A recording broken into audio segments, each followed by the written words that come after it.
What's good with it, Black Goose TV family? Double salute. As always, your boy Fluence Boxing is in the building, and I'm here with none other, the one and only Zien. What's good with it, Zien? How you feeling, dog? It's been a little minute. Yeah, man. It's been about a week, man. What's the deal, dog? Your boy back into action.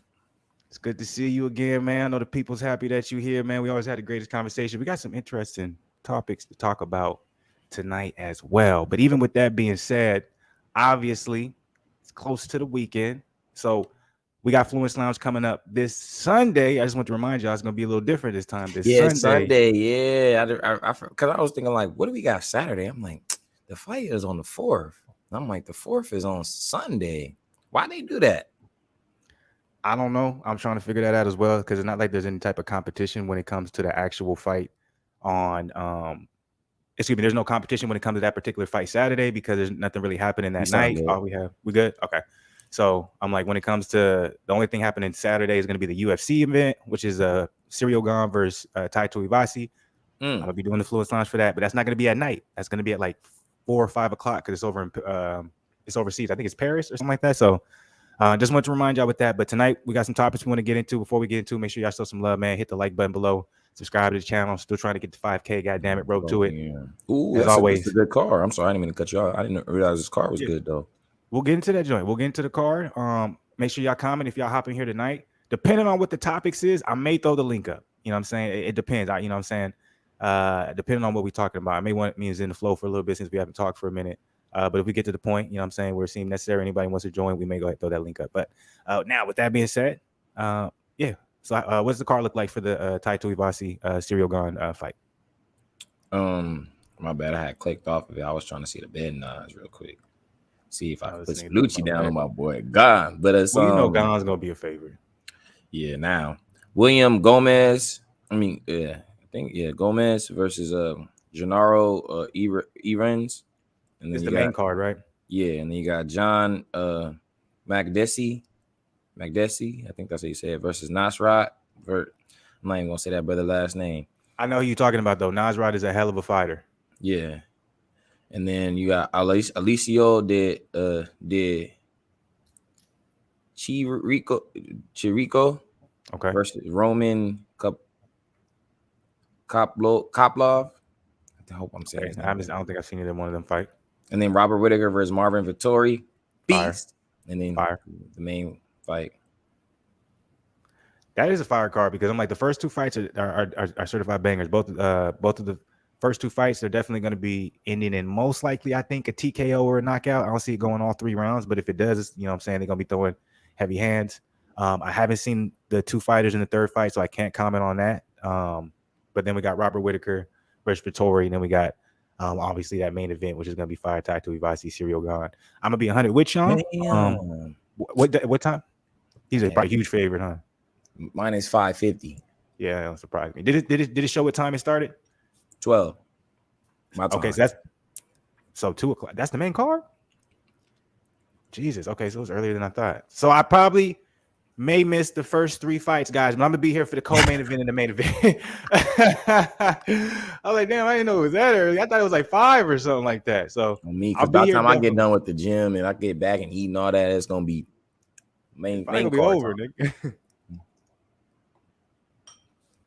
Nah, but for real, we're gonna do Fluence Lounge for that. If you know what I'm saying, you're able to get everything taken care of, you want to hop in, you can of course hop in. But yeah, I'm excited for that fight. Oh no, I'm gonna be ready to go for the fight for sure. It's early in the day. That's beautiful. It means I got the whole weekend. And you know it's a long weekend this weekend too. I want to say this. Oh, it is Labor Day, huh? I forgot, bro. Oh, bro, I got Monday. Okay, I ain't even gonna feel no type of way. Yeah, look, I'm still in somewhat of a dilemma with my car situation. This is random. I went to switch to talk to people. I don't have it yet. It's supposed to be delivered. I'm still waiting on that. Did you get new or did you get a used? Did you get a lot? It's new. My problem is right now, like I'm not gonna go into detail because I'm just gonna get me upset. But I'm just like, what? Like why is it taking so long? The dude told me today, he was like, hey man, because I got it from dealership, Chevrolet dealership, straight from the joint. You gotta it's just taking forever. 2.2 Mero, you know what I'm saying? Oh yeah, you see. It's a little clean thing. I feel you gotta live once, boy. You know what I'm saying? So I'm waiting. And he told me today, he was like, most likely he should be ready to get shipped out days. But I was asking, so I was like, even if it don't, I'm like, do they work over the weekends? Like, what's the case? And he was like, yeah, they'll bring it out, etc. So he didn't call me today. So I'm hoping tomorrow, because I'm trying to, I don't want to go out right now because I got a rental. So I don't want to go out or nothing like that with no rental. I don't want, what I'm saying. So I'm trying to be safe. You feel me? So I'm just waiting on that joint. So it's kind of ruining my weekend, especially now knowing it's 3 days, but it's all good. I got to be patient. And that made me. I still go. I'm paranoid, man. Like if I don't want to hit nothing or nothing like this in this joint, like, you know what I'm saying? That's how I be.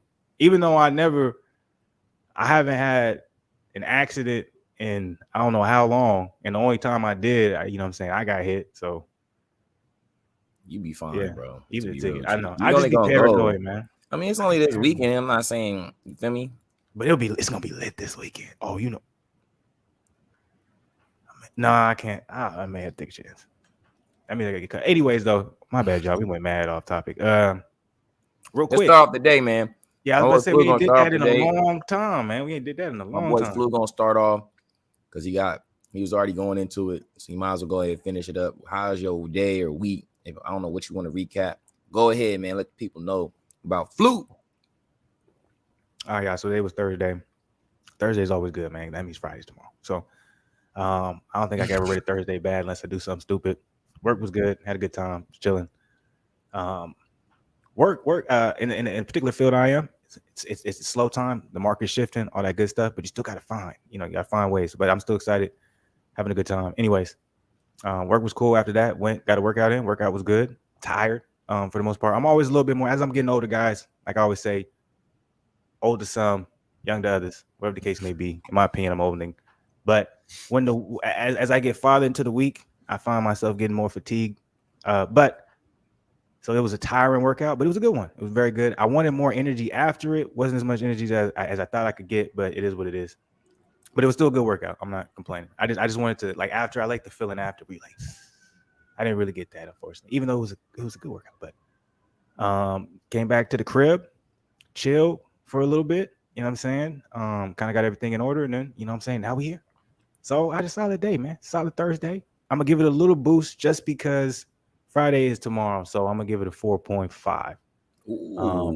If it was like a Tuesday or a Monday and I had this day, it would probably be like a 4.2.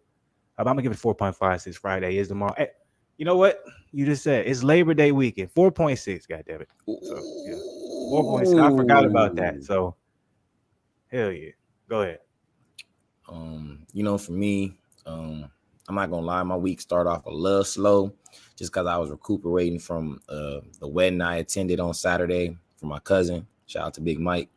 So I didn't realize how much I was drinking, but I was drinking very, very a lot. I haven't done this type of drinking since me and Flu's heydays back in the day in college times. So, we used to go wild back in the day. Like, look, and he probably look at me like, you a young nigga still, nigga. But my body don't feel like I'm a young nigga when I be drinking like that, boy. I was like, God damn, why I feel so weak? Then the week next day, like my stomach was messed up, my head low key was hurting. I'm like, why I feel like this? But it's because I really don't be going that hard. Like I'm telling you, man, we was killing bottles after bottles, dog. It was crazy. But nonetheless, I got back into the week. It's been kind of slow for me as far in terms of my field right now, but I have good hopes and high hopes because I did close a deal, so that made me feel good. But it ain't enough. I need more, so that's what I'm trying to strive for. I'm trying to make sure I got my pitch down, trying to make sure everything good. But today, it was good. Went to the gym, cooked the gym, got in a good workout though. It's crazy. I brought the homie. I was trying to get him to do the workout with me. He started it, and then he was like, you know what? I'm just gonna let you do this. I was like, come on, bro. What you mean we getting this work in, boy? You see this? See this? This ain't water. It's sweat, boy. It's work. And then he was like, yeah, bro, you got it. I'm telling you, dog. I would be inspiring dudes in that gym. And I don't even be trying to, bro. I just be trying to get to my workout, bro. I be doing stuff. All of a sudden, you start seeing other people start doing stuff like, what I'm doing. I'm like, I must be influencing up in here. And I had an old timer. He saw me do one exercise. He was like, I know that right there look hard, but you make it look easy. I said, OG, I'm gassed. He said, oh, I believe it. It looks very hard. I know it's hard, but you make it look so easy. I was like, appreciate that, man. And then, yeah, got the good core. I ain't gonna lie, I struggled with the core today because I didn't want to do it at all. But I was like, you know what? I'm already halfway done, so I might as well finish. So I got that done. Went to the gym, cooked up the gym, and then the house is clean. It's feeling good in here. You know what I mean? Crib clean. You feel me? And I'm watching Nope. I started it, but then I had took a nap. So I gotta finish that joint up later in the night. But I was liking it so far. I mean, it wasn't like super action or nothing like that. But you know, just like the cinematography, you know. I like the dude from that played from Get Out. I liked his how he was acting in this movie because I've never really seen him act like this before. Like, you know, his demeanor and stuff. So I'm interested. So I want to see what's gonna go happen. You finish it yet? Nah, but I'm almost spoiled. it's probably it's crazy. I asked a couple people. They didn't feel like it was good as his other films, but they said it wasn't bad. So I'm gonna keep watching, see what happens. It wasn't bad at all. In my personal opinion, without spoiling anything, I thought it did what it was supposed to do in the sense of something new, interested, suspenseful, wondering what's going on.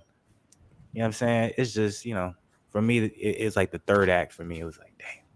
But not in a bad way where it didn't perform well. It was greatly still performed. Like, it was consistent throughout. You you didn't expect maybe what was going to happen or how it happened. Yeah. Basically, without spoiling. Because I saw some comments and people were saying this is the greatest UFO movie they've ever seen. Because I figured go that far. That's what they were saying. Look, I'm not saying I agree with it. Because we can't say that. We have Independence Day. Niggas is crazy. I'm not better than Independence Day, nigga. I'm not crazy if you think that's better than. But that's a different genre. Like, I don't like putting it in a UFO. I'm like, this was a horror flick. You feel me? Yeah, like that's what I'm saying. Like, Independence Day that's a UFO flick. Like, that's movie, you know what I'm saying? Look, I was just saying in the comments that I say I agree with it. No, but I can see why maybe people was gassing it up because I'm like, it is shot well, and just like how everything's kind of going. It's like, you know how you watch some movies, you just like, this is a lot of filler right here. Like when his pops died, they didn't put too much into like him picking him up, taking him to the car. Like they just was cutting into you know what I'm saying? It was like boom, boom, boom. All right, boom, boom. Like they was speeding. They wasn't trying to drag out stuff just to make time, if that makes sense. So I like that. It's like, all right, yeah. Like it might be slow at first, but y'all not making it, you know, boring. You know what I mean? Where it's like, man, why am I still watching this movie? Like I'm intrigued. Like I'm like 35, 40 minutes in. I'm like, I want to see what's gonna happen now. Like this is interesting. They got cameras now. Like, you know, I don't know. I like it. It was a good movie. It was a good movie. In my personal opinion. Was it better than other ones? I think it's the second best movie. I think it's Get Out. Then it's this. And then Us. Yeah, a lot of people liked Us. I didn't really like Us. I'm like, Nope is 10 times better than Us. I just liked Us's message, what it was trying to show. More so than the movie. I didn't get it. Sorry, y'all. I didn't really get it. I don't want to go. But what was your rating out of 5? Shit, it's probably around the corner at you right now. Y'all don't even see right now. I'm eating some good banana pudding as I speak to y'all. So my day about a 4.5. I have to agree. When you said it, I was just surprised because I was like, dang, Flu, that means you had an amazing day. It was just consistent, man. You know what I'm saying? I love consistency, and today was very consistent. Did everything I wanted to do. I love tricking myself sometimes. I love when I get on that, and I switched it up when it came to cardio. I do the cardio first now, but I love to tell myself I'm only gonna do this amount. But then it's like when that coach is like, "No, you got to add that on." So I did what I was supposed to do, and I enjoyed it. So, and we're here now. Have a good conversation. I'm very, very pleased with Xfinity. Xfinity, look, I talked a lot about y'all very negatively.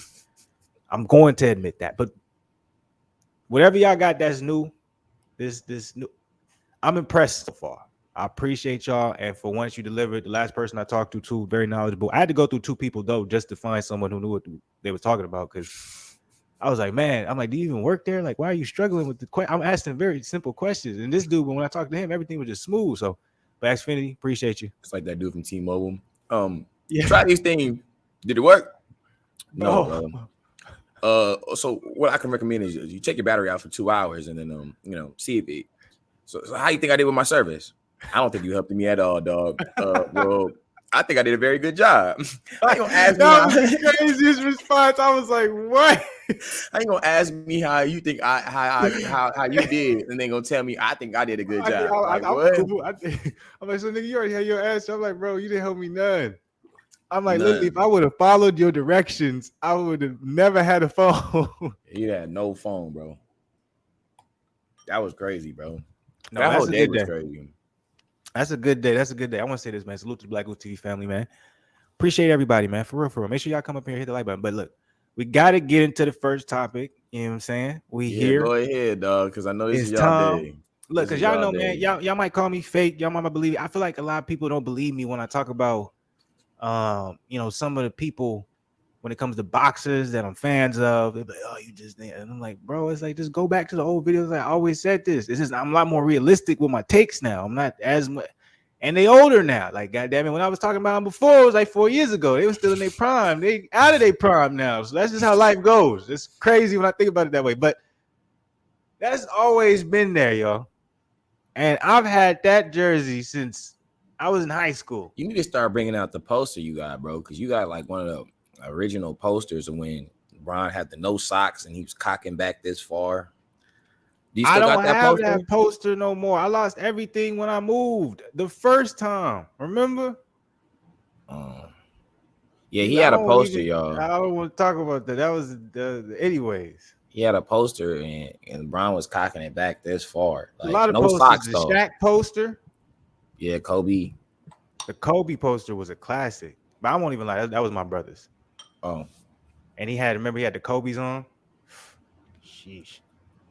Those was cold. But anyway, so I've had this for a long time, right? Oh, by the way, Kobe, you know what I'm saying? That was, you know what I'm saying? I had that a long time too. But when it comes to that right there, I've always been a Cleveland fan. Excuse me. Always. It's just, as you get older, it is what it is, especially when you're a fan of a team that loses all the time. Sometimes you just gotta pick and choose. the craziest thing Flu ever said though, as being a Cleveland fan after LeBron left, he was saying, he was so mad because I had called him. I said, bro, y'all did good in the draft this year. He said, no, we did not. I said, bro, what are you talking about? You gonna get me for He this was like, forever. All right. I was like, bro, what do you mean, bro? You did good. You got Here you it a comes. star. He was like, bro, we should have drafted Derrick Williams, bro. Ah, What was there we it goes, doing? nigga. What was we doing, bro? I'm so mad, bro. Derrick Williams was way better than Kyrie. Kyrie, did he even play basketball?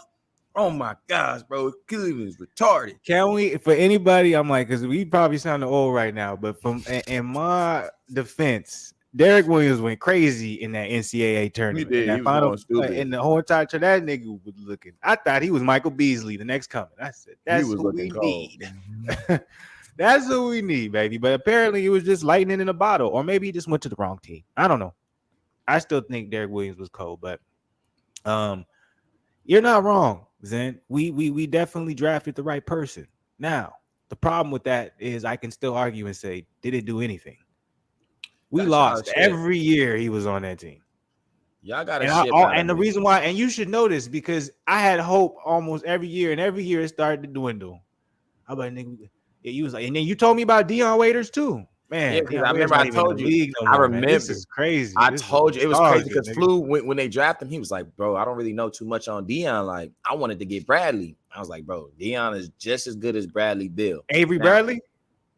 No, Bradley Beal. Was I wrong though? No, Bradley Beal. Like, but remember the Wizards got the pick before you though. This is why Zen, like, real quick. This is why Zen's my nigga, man. He be reminding me of shit I don't even remember saying. So I wasn't wrong about Bradley Beal then. We both.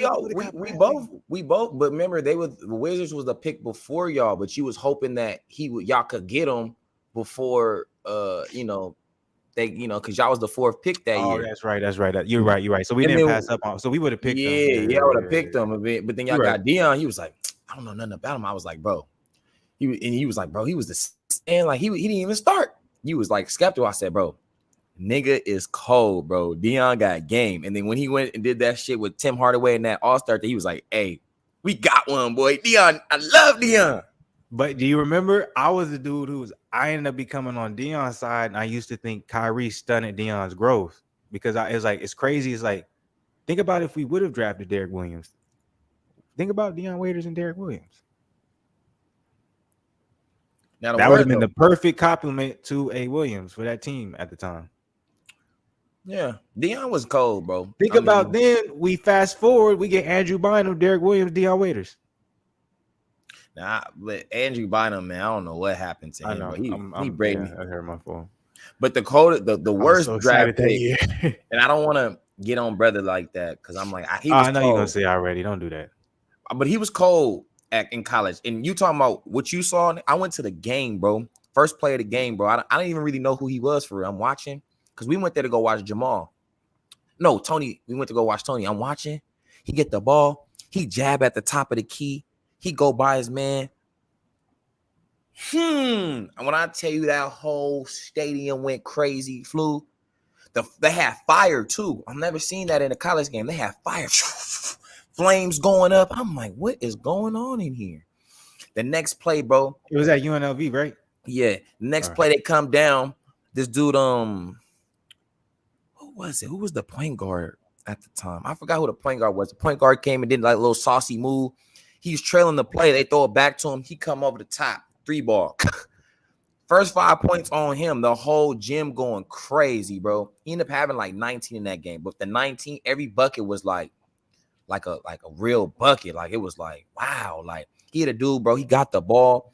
He jab step. He didn't go for it. He dribbled. He in and out move. He crossed back over the top, split. I was like, who is this right here? He is cold, bro. He was going crazy. So when y'all drafted him, I remember I was telling Flu, I was like, Flu, y'all gonna be nice now. Y'all got exactly what y'all need, man.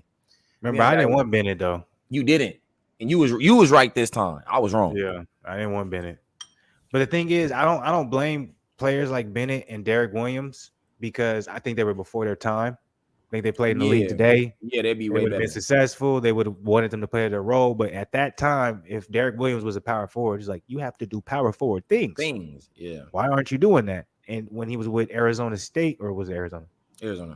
When he was with Arizona, he was able to play free. He was playing like that's why I said, nigga, this is the next Michael B. And it comes to Michael Beasley too. I'm like, Michael Beasley got played because he was like, well, you're 6'9", you're supposed to be a power forward. Where now it's just free ball. You feel me? So it's like I'm like, I don't think any of them players were bad. Like I just think that's what I'm they saying. just Like, I don't landed in think the wrong era. Yeah, exactly. And then y'all drafted Wiggins the next year, but then you already know what happened with Wiggins. Y'all got rid of him for K Love, and then y'all niggas Wiggins got a lot of ridicule for a long time until this last year. I'm like, a lot of people. But it's crazy. The only thing that I would say is if Jabari didn't get hurt, he would have had a better career than Wiggins. But that's here or there now. It doesn't matter.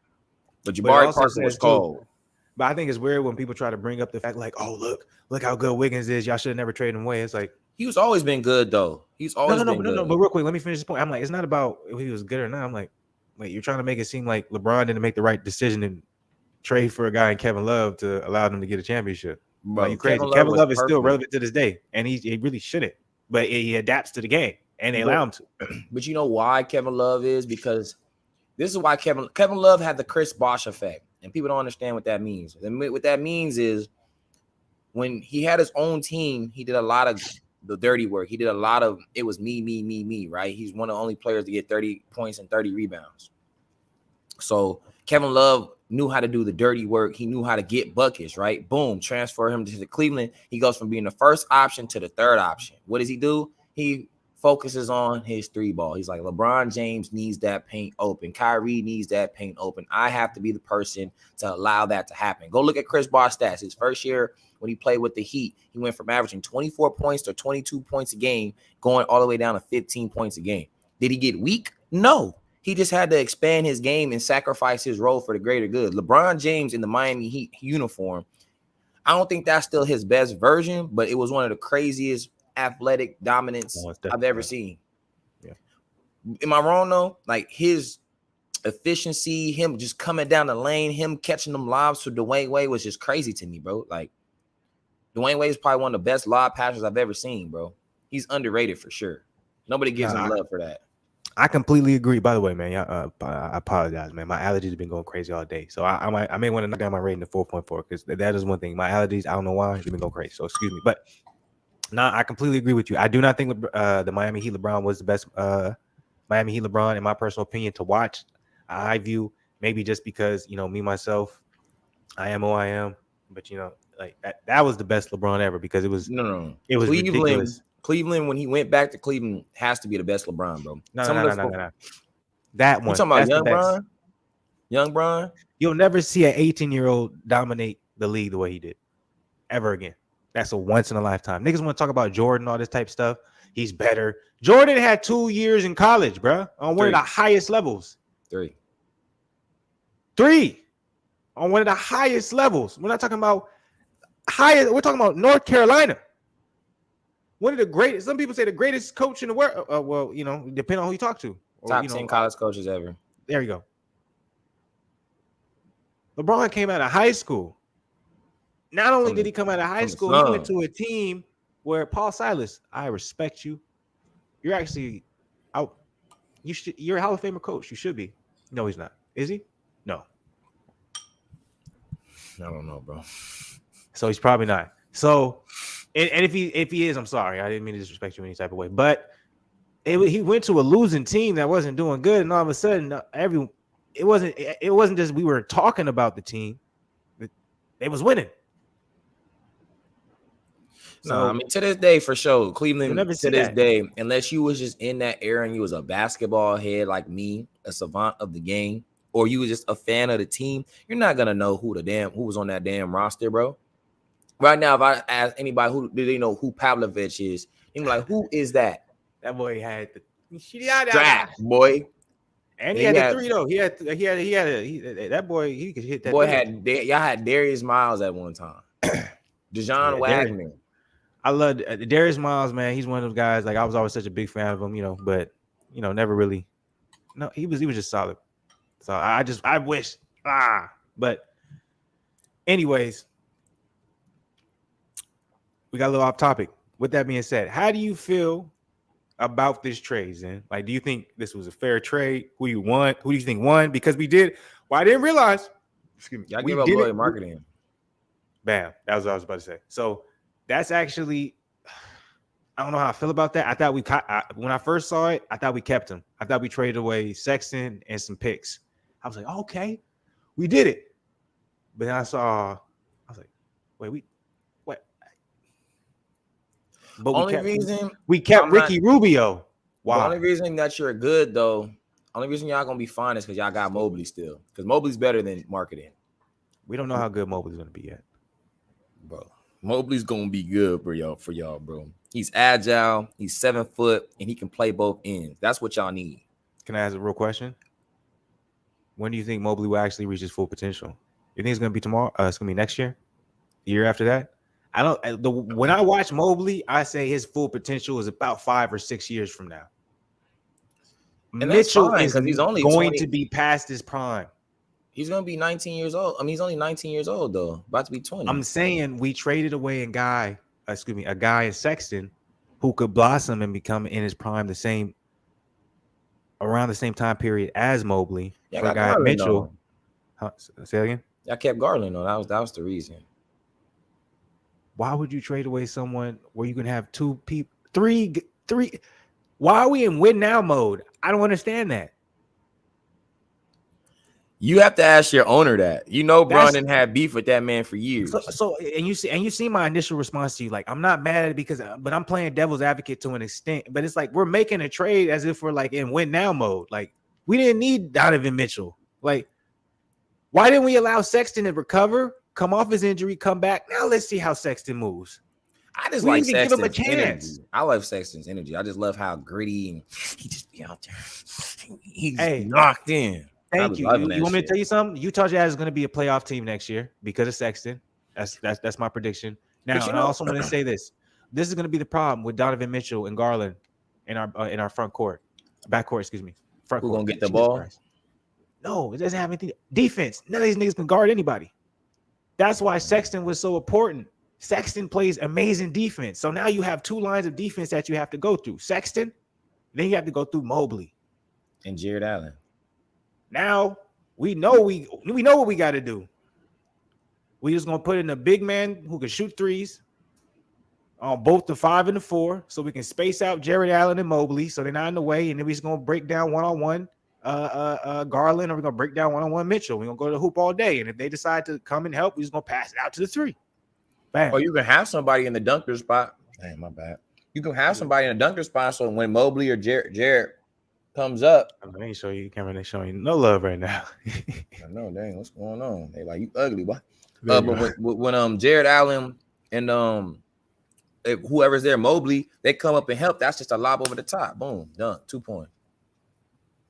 So it's like, yeah, okay, yeah, it sounds cool now. But my whole point is, like, if we're playing the long-term game with a young Mobley, a young Garland, a young Sexton, why would you trade away Sexton for someone who Mitchell right now is a superstar or an all-star? You know, it depends on how you look at it. We're not gonna win now with him. He's only 26 though, bro. In about 4 years, he's only gonna be 30. If he's out of his prime by then, or he's not looking good in that time, that's not good. It's not about that. The league's gonna be different by then, because that's how quick the league moves. Mitchell is highly based off of his athleticism because he's a smaller guard, and he can't really play the greatest defense. By 30 years old. This is my biggest flaw with Donovan Mitchell. I hope any of these NBA players, if they ever come watch this, I'm about to be 30. I'm old, nigga. There's no shot. Hey, it is what it is. Age gets you, goddammit. When I'm talking about y'all, man, this is not out of hate. This isn't, I play basketball. And if y'all ever want to get in the gym, I'll give y'all some work too. Don't think it won't happen. But that's neither here or there. What I am going to say, though, is Donovan has to be more focused on efficiency. Because that's one thing I give Kyrie and Brown when they was both, I was getting to the finals and whatever. They was efficient. When it came down to it, he was efficient. He wasn't shooting 31 shots and making 10 of them. If they shot 31 shots, they was making about half of them or a little more than half. With Donovan, when he gets to those buckets, if you go watch all those games in the playoffs last year, bro, he's getting 30 points and he's shooting 32 shots, 33 shots, 30. Like, he can't be having to shoot that many shots to get 30 points. And this is just my personal opinion. I'm like, if you're going to get 30, you can do that on 20 shots, 15 shots. I seen KD get 30 on 11 shots. Not trying to say he's KD. I'm just saying he has to focus more on efficiency. That's one thing you have to give a Dame or a Kyrie or a Steph. When they're on, they're efficient. They're not getting these 40, 50-point games on 40 shots. You know what I'm saying? Because I'm like, Russell Westbrook, he'll do something like that, but he packs the game differently. He'll get the rebounds. He'll bring the energy. He'll get 18 assists. He's doing more than just scoring. He might shoot bad shots, whatever, but he makes it up in the flow of the game. Where Donovan Mitchell, he'll have 30 with 2 rebounds and 3 assists. It's like you're not putting your stamp on the game. You just getting them up because that's just what they're telling you to do. So that's what my thing is with y'all. If he's not efficient, all that don't matter. You know what I mean? And I kind of feel like we both saying the same thing to an extent, because I agree with you. The same way if he has a day where he's not efficient on the offensive side, if you're deficient on the defensive side, that's going to play a major role and also to add on to that, Colin Sexton is a team player. He'll be okay with only shooting 10 shots in the game. Yeah. And doing everything else everywhere else. Allowing Garland to have his shine. Mobley to do what he wants to do. You know what I'm saying? Jared Allen, if you want to do 20 and 10, go ahead. LeVert, go ahead. Get 25. Because LeVert can get 25. Because he's a goddamn beast. Don't you think someone like Donovan Mitchell, look, I'm a fan of Mitchell, but don't you think someone like him is going to take away all of the love? You kept Ricky Rubio so you can have someone in place to spread the love. Don't you think Mitchell takes away from that a little bit because of how talented he is? I'm not saying talent always. If you have a team-oriented playing style, you can't bring someone in who's used to being able to be ball dominant in the way that he's able to minutes and play a lot of minutes. So I just really don't understand it. I'm like, why didn't you just at least let Sexton come back? Let's see how he fits. I feel like that was a trade that was like, we're in a win now mode. And see, I texted me, it was a fill. Let's try to fill the stands. Let's get these preseason sales tickets up. But you don't think a team doing something that they didn't expect it to do would even have more people in the stands than let's bring this name in, and now we have these expectations, and if you don't meet them, and I just don't think we're gonna meet them, and I want to be proven wrong. I'm still gonna be excited because my initial reaction to it, you know what I'm saying? I'm not gonna cap. I was like, yeah, I don't even care. But now that I'm talking about it, I'm thinking about it, I'm like, you just like Sexton. That's why I said because to me, I'm like, if I Saxton think can shoot Sexton's 30 gonna be shots a better than game, Mitchell. or he I could think he Sexton's could gonna be better than Mitchell at the end of the day when we look at it. I put money on that. Well, see, I wanted to talk to you this about when we was offline. People I was seeing all in the comment section on Twitter, they were showing what for Rudy Gobert and for Donovan Mitchell. Maybe I should pull it up so you can I said maybe I should pull it up. Do you know what they got? Both teams. Hold on. What do you mean as far as statistics? Like they was comparing, like what you know what I'm saying? What's the case? Just like for both the trades when they traded those players, what the return was. Hold on, let me see if I can find it real quick. What's his name? Robert Rudy Gobert? No, I'm trying to find this dude. Oh, posted That it. Posted it. Yeah, he put the statistic. It basically showed everybody that the Jazz got in return for both those trades, and it was like Malik Beasley, Vanderbilt, Colin Sexton, Lauri Markkanen, some undrafted picks. I mean, some draft picks. I can't think of everybody right now, but are you saying it's a good thing or a bad thing? I saw a lot of people in the comments saying the Jazz are going to be so weak. The Jazz are going to be this. Jazz going to be this. Because people are so short-minded. They finna be fired. They about to be cold, bro. But it's all going. But I'm telling you, Saxton is going to lead. Malik Beasley, Sexton, drafted Rudy Gay. Dude, people are gonna look.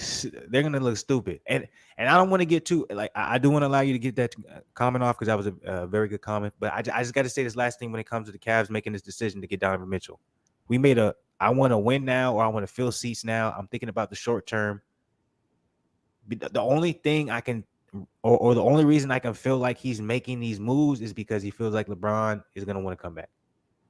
That's all I can say. That's all I'm thinking. Who? Or the Cavs? Yeah, that's why they're making win now moves. I found a list. So it's Malik Beasley, Leandro Balmero. I don't think people know who that is. Walker Kelser. He was in the draft. Jared Vanderbilt, Colin Sexton, Lauri Markkanen, Talon Horton Tucker, Stanley Johnson. No, I'm telling you right now, man. People are gonna be surprised what Utah does. That's just off the trade. They still got the players that's already still on the team. I know. That's what I'm saying. You guys are gonna be surprised what the Utah Jazz does. The only thing, man, I don't know how the Utah Jazz fans are gonna feel, man. So that's a lot of crayons. You feel me? Yeah, a lot of brothers. Yeah, so but they still got Jordan Clarkson over there, bro. Like I know that's Mike Conley, bro. Bojan Bogdanovic. Come on, bro. They're nice over there, bro. Bro, I'm telling you, Utah finna be crazy. So all right, let me see what's good with it. Starlight Turner, make sure let me know. You know what I'm saying the name right. Salute to you though. What's up, girl? This trade makes the Cavs the 2014 Portland Trailblazers on steroids. So Starlight, you a fan of the trade? Is you a Cavs fan? Because me personally, I felt the same way. But when I'm really thinking about it, I don't know how Donovan Mitchell is going to fit when it comes to a team-oriented playing style. Utah Jazz was a pick-and-roll playing style. I get what you're saying, though, because it's like okay, like a Bojan Bogdanovic. He's good, but you're not looking at him in an organization thinking he's going to be the future, right? Mike Conley, you got him just for veteranism, right? Jordan Clarkson, he's your sixth man. He comes and just gets buckets, but you're not looking at any of these guys to really push your, Royce O'Neal. All these guys are good, but you're not looking at them to be more in your organization. They're here to help the Donovan Mitchell or the Rudy Goberts, right? So you see what I'm saying? Thank you. Yes. But on the Cavs, Mobley's supposed to be an all-star, maybe an all-NBA guy. Thank you. Garland's supposed to be an all-NBA guy, all-star again. And then you got Jared Allen. He's supposed to be maybe a defensive player, all defensive person. So it's like you got Karis LeVert. There's a reason why we traded for him. Exactly. So it's like y'all got He's players. A potential all-star.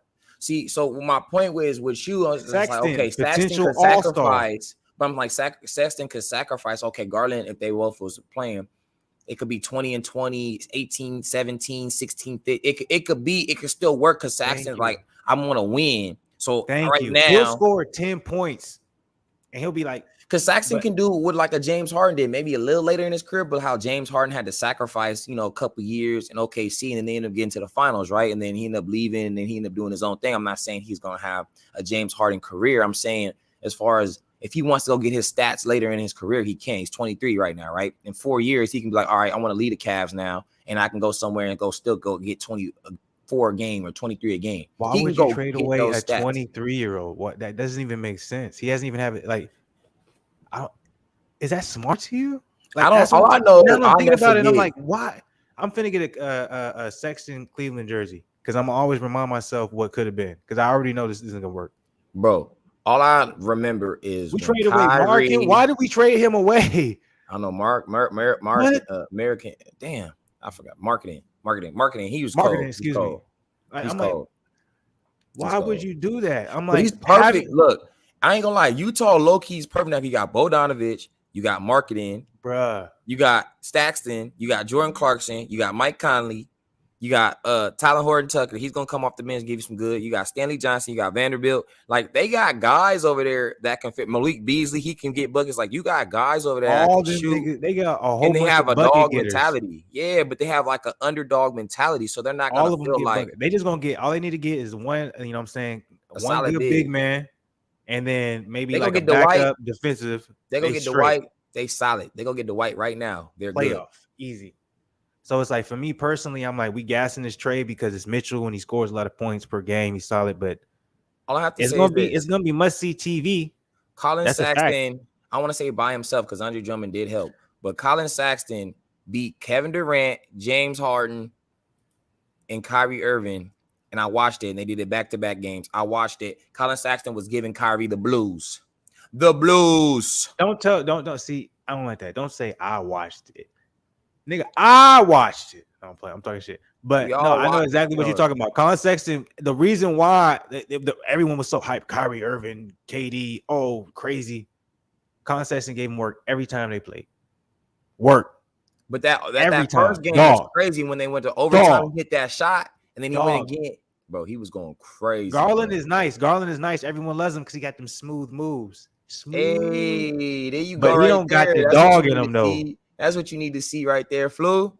Yes, I'm a Cavs fan, and we only win this trade if Spider stays. If not, the Jazz won this trade by a long shot. Okay, so I see what he's saying because I think because Saxton would have stayed last year's contract, right? Yeah, bro. Or we got 1 year left, or is this last year? It's like 1 or 2 years or something like that.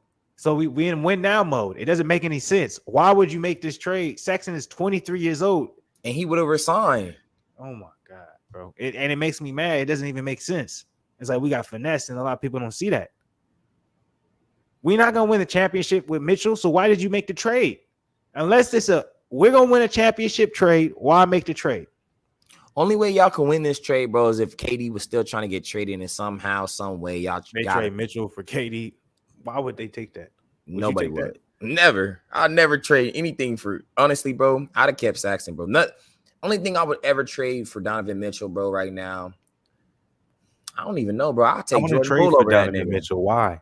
I'll take Jordan Poole over that nigga right now, boy. It's not even about that. It's just every team right now was established, but for some reason it was like, okay, let's bake the establishment for this guy. And it's like, why would you do it for this guy when in reality it's like, if you're not going to win a chip, then continue to build your team because it's not about having a superstar. It's about if you team oriented, like what we did last year with the Cavs and what we achieved. It's like that means a lot more than y'all traded for Donovan Mitchell and maybe getting past the first round.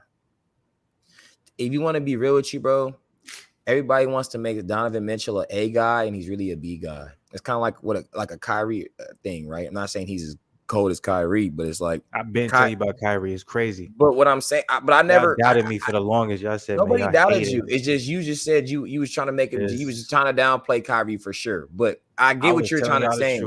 You was just trying to say he wasn't a leader, and that's fine. But no, it's more than that. That's cap. It's more than that. I was a Cleveland fan, nigga. He didn't. We were still losing the same amount of games with Kyrie when we didn't have Kyrie. The only shit that ever changed for Cleveland was when that number was on a jersey, nigga. Other than that, we was always. Let me finish my damn point. Look, go ahead. Kyrie is a B guy, right? So Donovan Mitchell is a B guy, and I've seen it in Utah. Right now, people can be like, "What do you mean he's taking Utah?" Like, look. Utah's teams have been greatly constructed, and that's been under it. Like Joe Ingles, Joe Johnson at one time. You feel me? They got Rudy Gay, Bo Donovan. Like, all these guys are cold. All these guys on their own team go get 20 points a game easy. They're just sacrificing because they're being told to play their role, right? And so they're just letting Donovan jack. I knew Donovan Mitchell was a fraud when they lost to the Clippers. And they was up in the series. Kawhi goes down, and they smoked the series. That's when I knew Donovan Mitchell was a B guy. Because I'm like, an A guy's not letting that happen. It's crazy. Is that a bad assessment? No, I don't disagree with you. You know, I have to look. I was excited. I'm gonna be honest, man. Expose myself. I thought this, like, off the initial thought, I was like, damn, we got Mitchell. Da-da-da. But me just talking and thinking about, I'm like, man, I'm so upset we traded away Sexton. I told you. I said, I hope you're not mad, bro.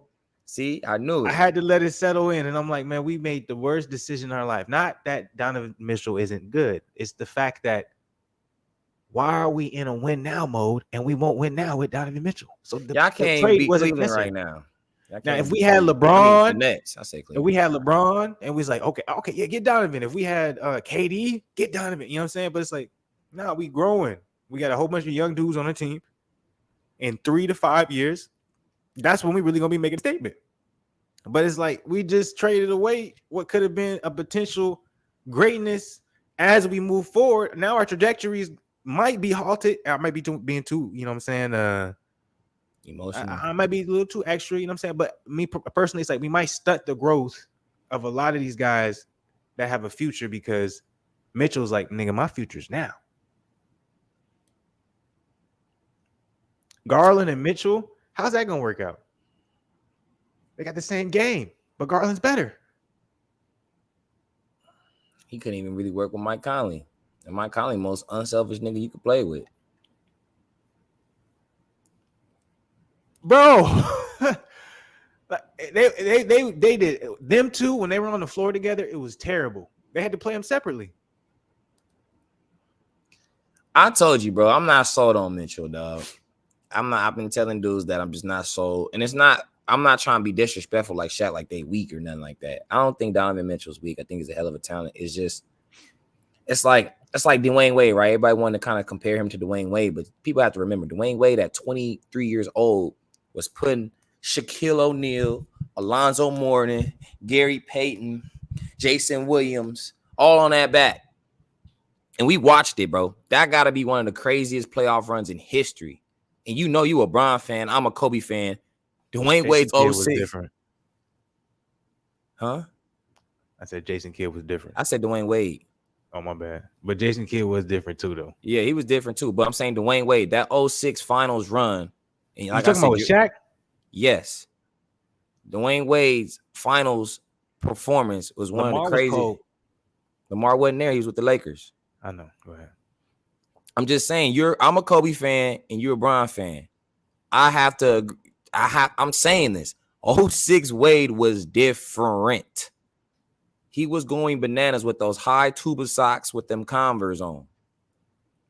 He was going nuts, and he couldn't shoot a three. That was the most magnificent thing I was watching. He didn't develop his three until later. He couldn't shoot a three, and he was still getting 40 points. I'm like, what is going on? I have bad flashbacks when it comes to that particular because you know what I'm saying, who they was playing the Mavericks. Yeah, I wanted the Mavericks to win. I wanted Josh Howard. No, you remember in my household, my mama loved the Mavericks for some reason. So I was catching heat. I was telling him, I was like, no, they ain't gonna win. So I got a lot of heat. Like, it's crazy. I wanted the Mavs to win because Josh Howard and Jason Terry was one of my favorite players when I was growing up. I never tell people that because people won't believe me because I'm a Laker fan. So they're like, man, you just saying that. But I'm like, Jason Terry was really cold. People don't remember the Jason the Jet Terry, but that three he had, he used to be cashing that joint. He just come down. People be talking about Taylor, man. I'd be like, man, that makes me think of Bobby Jackson because I'm like, Bobby Jackson, man, that boy was cold, man. High socks. Cold. He was cold. That headband. I'm telling you, same bro. Thing. You know what I'm saying, bro? They both was the only ones that wore high socks with headbands, bro, and had a strap. Hey, but that makes me think of James Posey, nigga. See, James Posey. That's why they High won. That's socks why. with the headband. But that's why they won in 06 too. James Posey's playing that magnificent defense James over Posey was crazy. there. Playing that magnificent defense on Josh Howard, bro. People A lot of people don't remember that Celtics run. I feel like hopefully we're not over the place, but a lot of people don't remember that Celtics run, man. That Celtics run was really special, man. It was though, because I was Paul Pierce. People hate Paul Pierce now. It was crazy though. It was that 08. I remember Brian had slammed on KG and Paul Pierce in that series, and I thought they was gonna win it. And I remember this. Everybody was against Flu. Y'all don't even understand. I was in that house. That toxicity was crazy for Boston. I couldn't believe how much, man. Y'all know my life. I couldn't believe. I've always had niggas against me. And it's crazy because I wasn't even a big LeBron fan at that time, but I was rooting for. I said, "Hey, yo, Flu, we gonna have our differences be who's the best player in the league right now." I'm going for Brian. Come on, baby, because I hated Boston that year when they won, man. My whole life, I that's why I'm just now acknowledging it, man. I could never appreciate it, man, because the hurt that I had was crazy when it came to that. Let me say, Dub Rice said, "Drop the link." How you feeling? Saying you want to drop the link? I don't know, Dub. You know your shit about basketball, man. Do you? You was talking boxing, man. I don't really come up here. Don't know shit. Hey, Melo was cold. We already know about Melo though. Melo, man, he just couldn't. He was a new guy himself, man. I ain't gonna go too long on this joint. Let y'all know, man. I ain't gonna go too long, so he can come up in here, but we ain't going 3 hours. He said, "All right, we ain't finna go." No, it's 11 o'clock right now. My goal, I want to because I still haven't eaten, so I need to be off this joint at least by 11:45, 11:30, really, honestly. So. Yeah, 11. So yeah, we got like another little 30 minutes. Anything we about to make a switch anyway. We're gonna get to these comments. Facts. D-Wade was special. I'm telling you, man. D-Wade, that 06 run, his career, whatever, he had a great career, but that 06 run was different. I don't care. Nobody got to tell me, boy, it was different. He was doing some things. I was like, look, he was Euro step bank shotting in the lane. I'm like, what is going on out here? I never forget. I think it was game 3 or 4. He matched every single bucket the Mavs was making, bro. Like the Mavs coming down, running all these plays, finally get a bucket. Dwayne Wade just come down one-on-one, pull up, split act. I'm like, what is going on? He bro, by himself in the fourth quarter. I watched it, bro. It was like 20 points straight, all on him.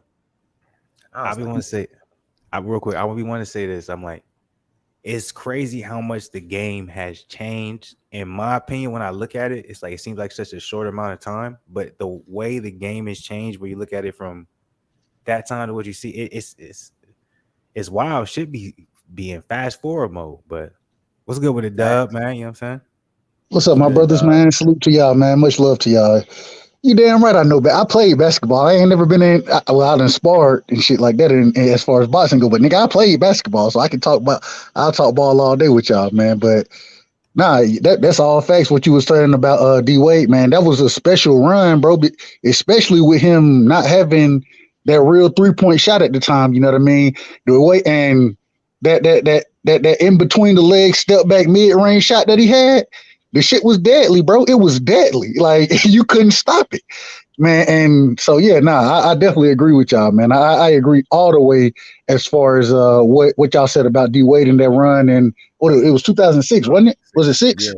Yeah. You a D-Wade fan, huh? No, I'm a Melo. Well, I am a fan. I'm a fan of the sport regardless. So out of that draft class, that 2003 draft class, bro, like Melo is my guy. You feel me? He's always been my guy. Fan. I'm a Melo fan. I rock with Melo. Matter of fact, when I played, bro, I fashioned my game after Melo. The mid range, that's where I live. You feel me? I love the mid range. So. I feel like a lot of people don't really talk about Melo like that. But not only that, either because I don't want to switch it too much, but this also makes me think about Westbrook too. Like the hate Westbrook gets now. Yeah, you know what I'm saying, people don't really remember how good John Wall was. People just think Cousins is an injured big man. It's crazy. Like, people don't understand that John Wall is really coming down full speed. It wasn't like had full speed wrapping around his back, going over with the left hand, cocking back in traffic. Like, I'm like, John Wall was different. Bro, John Wall was a beast, bro. The problem with John Wall, bro, is he didn't develop his jump shot enough in his career. You know what I mean? But when I look at somebody like D Rose, bro, people don't give D Rose the credit he deserves. And so, man, What? it's They a disrespect him so bad. They talking fact. about John better than D Rose. Yeah, I Man, didn't stop the actually cap, bro. D Rose was one. He was a killer, especially before he started getting injured. The man was a killer. He'll dunk on your ass. He gonna drop them dimes as well. He pushing the pace, bro. Like, man, the man was a killer, bro. And he don't get. It's a lot of guys that don't get respect like they deserve, bro. Like, it's crazy. It's crazy. Let me ask this question. This is a controversial question. Is the reason why nowadays people don't really talk about, some of these guys that we feel like it's like, why don't you get the recognition you deserve? Is because nowadays the talent you see and the way the game is structured, it's a norm. So that doesn't necessarily mean that the players that we're seeing are better than the players that we were talking about, but the way the game's structured, the rules, how it's looked at, the things that when we saw it was like, damn. Nowadays, it's like it's the norm. It's like it's not looked at the same type of way. You know what I'm saying? For example, a Ja Morant. Not saying that Ja Morant's not a damn beast, but it's like the way they boost him. But then it's like I've seen that from like a Stevie franchise, and no one really talks about him. I've seen that from a Baron Davis. No one really talks about him. Or maybe it's just, time passed. Like, do you think the game has evolved, or do you think necessarily the game has been, made in a way where it's a little bit more easier, to watch, digest, and feel like it has, if that makes sense? I don't know if that was a clear cut. The problem with today's age, bro, is you got too much access. When we was growing up, bro, if you wasn't in front of that TV screen, boy, you wasn't watching no hoops. You better go catch Stuart Scott. Yeah. Afterwards, top 10 Sports Center to figure out what happened. You know what I mean?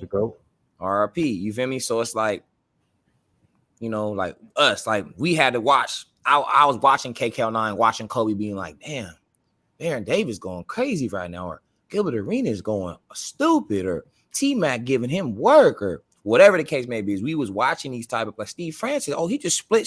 He went up with Shaq, did a little 360 up, like, you know what I mean? So it's like, we was more appreciative, thinking like, dang, we watching some great ass basketball right now. And it was really a competitive game. You feel me? Like, and people always want to say that the skill wasn't there, nothing like that. It's just, it was way more control now. It's hard to control people now because you got so much influence and people got so much popularity. Think about it. Back then, bro, the most popular dudes, you had to be like, for real, like top 5, top 10. You got dudes that's on the bench, not even getting no tick, got a following on the gram. I was thinking about that, and I'm like, this is a random shit, but I was thinking about that where it's like nowadays, because it's really who you are that reaches the masses necessarily than what you do, because there was such limited time or limited amount of viewers, a limited amount of places that you can place things so people can see what you're doing at that time. So it's whatever's in front of you, that's what we're digesting. That's what we're feeling like is the best. That's what we feel like things is going. So it's like nowadays we're exposed to so much. People are put in, a certain situation. With that being said, I still want to know, like, because you answered it, but you didn't. It's like you're saying the game didn't evolve, but it did evolve to the extent of exposure. Is that what you said?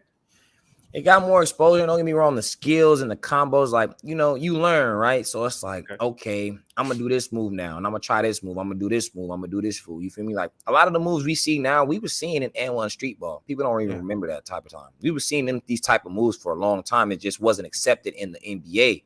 But now that you got rules, but it was because their rules allowed that, right? Exactly. Yeah. So nowadays, the rules have been made shifted to allow, like James Harden couldn't do that step back in the early 2000s. He'd have been traveling his ass off. Traveling like hell. My bad. You feel me? But you good. But now that they change certain laws, oh, this is a gather step, this is a this step, this is a that step. Traveling isn't realistic anymore. Exactly. You know what I'm saying? Like even Giannis, he be doing some shit. I'm like, did they not call that? That man didn't even dribble the basketball. And that's the craziest thing. Like you said, I think two things have really changed the game. The first thing, like you said, the gather step. The gather step wasn't the same as it is now. Even when Ginobili came in doing Euro steps, we would look at it and be like, God damn, is that traveling? That shit might be traveling, bro. I don't know though. I can't tell. But that gather step is changed the game. And then the 3-point line, you feel me? The 3-point line has been there, but when Steph came along and was able to wet niggas like he is, everybody wanted to start shooting threes. So it eliminated a lot of the sport as far as the big man goes. For the longest time, we look at Shaq, we look at Hakeem, we look at Patrick Ewing, we look at those individuals who operated in the paint, bro. You don't have individuals operating in the paint anymore. Even with a Melo, a Steve Smith, I love Stevie Smith, bro. Like one of my favorite players. They utilize the mid-range game. The mid-range game is damn near gone from the sport. If you're not shooting a three, you either dunking or trying to get a layup. You feel me? And when you go into the hoop, most of the time you're trying to draw a foul to get to the free throw line. And it just what it really ends up being is even when we look at Michael Jordan, Larry Bird, those players, they didn't shoot threes like that. What they did was they utilized the mid-range game because that was they were deadly in those positions. They could be guarded but still get their shit off. Now what you see is you got big men, they want to step out and they want to be the ball handlers and the 3-point shooters. Everybody wants to be that. And it's like, I understand 3 is more than 2, but damn it, you got a better chance from that mid-range than you do from that 3-point line, unless you Steph Curry. Unless you Klay Thompson, you got to be superior at that 3-point line to do what a lot of these players want to do, and they're not that superior, bro. They're good, but if they were to utilize the mid-range game, DeMar DeRozan, look at him. This man, he's able to utilize the mid-range game and kill individuals. He ain't got the best ball handling skills, you know what I mean? But because of his mid-range, you got to respect him, and when he gets there, he gonna get his shit off, and he gonna damn near hit that bitch the majority of the time. And so I think that 3-point line, and then, like I said, the gather step. What people say is a gather step now, you know what I mean? It ain't technically a step. You could take a gather, you in the middle of a dribble, and then you could take 2 more steps. Well, damn, you done damn near got 3-4 steps off of that shit. Then a step to the step, then a shot. Yeah, like it's crazy. Gather the step to a dribble, then I'm a shoot. It's like what? It's just like when I look at today's game, like a dude like Dylan Brooks, Karis LeVert, RJ Barrett, Coutinho Mobley will wear them niggas out. Beat the dog. Dog walk their ass on the court, but dog walk their ass. Mobley giving them work. But real quick, but this is why I come to the fact where it's like we gotta. Do we just sound bitter? Are we just saying these things? We old, bro. But Zen Young, I'll give it. Zen Young, he just know his shit. We all around these niggas' age. We talking about. Think about Clay, Jaylen Brown. All these niggas is around our age group, though. It's not like. But still, the question is like, is it the fact that the rules change or is it the talent change? Because I remember a guy like real quick. I remember a guy like Monte Ellis. Ooh, Monte Ellis was a beast. Hey, we give this credit to Donovan Mitchell. Donovan Mitchell would never be able to touch Monte Ellis. Facts. No, Monte Ellis has a bad rap. People don't even remember Monte Ellis because guess what? If you didn't play your position, you weren't a good player back then. And he was supposed to be a point guard, but he really was a scoring point guard. Thank you. But no, that's not right. You need to be a point guard. You need to pass. Let's get you out. Right. He was fast as hell too. Niggas couldn't even stay in front of him. But Allen Iverson was the same way, bro. Iverson was supposed to be a point guard, but what he really was a 2 guard. You know what I mean? According to the standards of the NBA. I'm gonna tell you. Go ahead. No, my bad. I didn't mean to cut you off. Finish up your point. I was just gonna say, being a point guard at that point in time, you were supposed to be a distributor. Whereas he came in and changed it. He was a point guard, but he was a scoring point guard. So when you have that, and now you see what Steph is doing, you see he kind of changed the landscape. When I look at somebody like Mookie Blaylock, bro, Mookie Blaylock, he could shoot the ball if he needed to. Forgot about Mookie. Mookie was a theft on the defensive end, boy. Man. And that's the other thing. Defense is gone in the game now. You have certain specialists that play defense, but the whole team ain't playing defense no more like it used to be. And so it just, I think because of the way the game is transitioning, now it's more about outscoring the individual versus stopping people from scoring. You didn't see 2 teams in the fourth quarter with 130 points back then. Shit, the shit might be 80. Like quadruple overtime or something. Right. The shit might be 89 to 87 at the end of the fucking game because individuals was playing defense. They was physical back then. You done took the physicality out of the game, and now anytime somebody get touched, you're blowing the whistle, and it's just the game. I understand it's transitioning, and like Goose said, man, maybe we are bitter because I enjoyed that game more than I enjoyed this game now. But the only reason is because, damn it, all I'm seeing is niggas standing at the 3-point line shooting. That's all I see. There are so many skills that has been given away, or not necessarily given away, but not focused on anymore, right? Being a center with your back to the basket, you name 5 centers in the league now that's back to basket centers. You can't do it. All the best centers now that we would consider center, what do? They able to. You look at Joker. He plays center, but what do? He might have the ball at the top of the 3-point line and initiating the offense. You know what I mean? And so it's just the way that the game is changing. It's a fluent game. I understand it. And I just say that I'm not saying that we bitter, but because the game is changing, I don't necessarily like where the game is going because so many skills that these older players had, they're kind of quote unquote irrelevant in the younger player's mind. And so, yeah, and think about it. You had Kobe. Kobe, he wanted to go work with Akeem Olajuwon to make sure his back to the basket game was fire, bro. He working with Akeem. Now is KD working with Akeem? Not like Kobe was.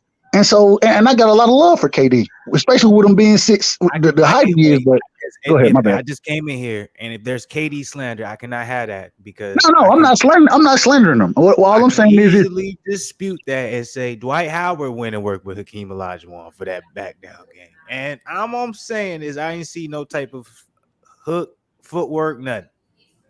So I'm like, that doesn't mean necessarily you work with Hakeem and it's going to translate. It all depends on the athlete.